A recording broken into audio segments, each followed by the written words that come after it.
What's up, guys? Lub It Up here, and today I wanted to talk to you about my favorite classes in Reboot. Now, what I base my choices off of is a combination of mobbing, bossing, mobility, utility, and ease of use. If you are new to this game, these are great choices to start off with, and hopefully you will agree with me. But remember, this is just my opinion, and the most important thing is to pick a class that you enjoy. Don't just listen to me or get it off the DPM charts, because there's much more to this game than just damage. Like,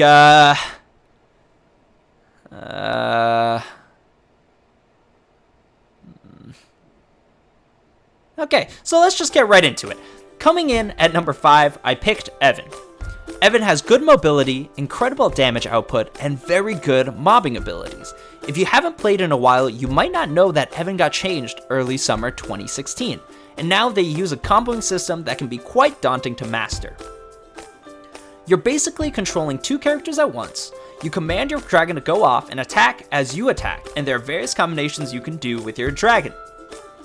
Now, I know a lot of you guys love Evan, and are probably wondering why I would pick the strongest DPS class as the number 5 pick.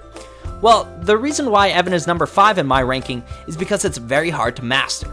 In order to maximize DPS on a boss, or EXP gained while training, you really have to focus on what combination attacks you're using and pay attention all the time. This really isn't my playstyle, and I don't think it's really geared towards people who are just starting out or just coming back to Maple. So what I'm really saying is, I don't like mages. Next up, coming in at number 4 is Nightlord. This is one of my favorite classes, not only because it is old school, but also because it's an explorer. If you happen to get bored of Nightlord, you can always switch to Dual Blade or Shadower. That said, Nightlords are really an amazing class. They have a double flash jump, which makes them super mobile, but they also have a vertical jump using Shadow Web. They have great mobbing once they hit 4th job, and their bossing DPS is very high as well. They are very easy to play and get into, but also scale well later into the game. The reason why they're sitting at number 4 and not higher is because I feel that they are a little too squishy. You can easily get 2-shot early on, and training early can be very frustrating without a pet that has auto HP. So please keep that in mind when picking the Nightlord. At number 3, we have Shade. Besides the very long and annoying tutorial area that Shades go through, there are many reasons to play a Shade. Although they aren't crazy strong in terms of the DPS charts, they have good mobility and very good bossing. Their skills hit a pretty big area when mobbing, and for bossing, they have a unique mechanic that makes a clone of the boss, and your party can hit both bosses to effectively deal double damage. On top of all that, they have a bind that immobilizes bosses and a backstep that is really helpful when it comes to their mobility during boss fights. You might be thinking, what about ease of use? How easy are Shades to play? Well, Shades have 100% stance starting out and a passive resurrection skill. On top of that, most of their skills are passives, so you don't need to spend time keeping track of your buffs. This is definitely a class I would recommend to players starting out. Our runner-up class coming in at number 2, I've picked the Wild Hunter.